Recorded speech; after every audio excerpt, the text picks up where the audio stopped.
खरंच ही तिळाची पोळी जी आहे ती 10 दिवस आरामात टिकते। संक्रांतीसाठी स्पेशल अशी खुसखुशीत पोळी आपण इथे बनवली आहे। प्रवासात पण तुम्ही नक्कीच नेऊ शकता। 1.5 वाटी तीळ जे आहे ते साफ करून मंद आचेवरती चटचट उडेपर्यंत आपण भाजून एका ताटात काढून घेतोय। परत त्याच भांड्यामध्ये अर्धी वाटी आपल्याला शेंगदाणे भाजून घ्यायचे।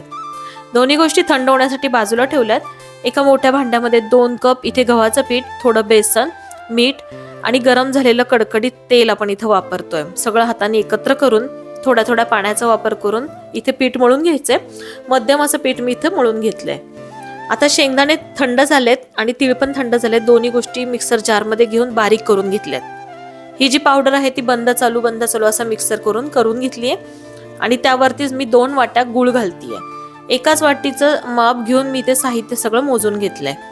वेलची पूड घातलीये आणि सगळं हे जे साहित्य आहे आता एका ताटातलं ते मिक्सर जार मध्ये घेऊन सगळं एकत्र करून घेते। म्हणजे पावडर आणि गूळ मस्त एकत्र झाल्यानंतर सारण आपलं इथं तयार झालंय।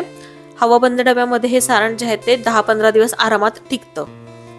पिठाचा गोळा घेतलाय।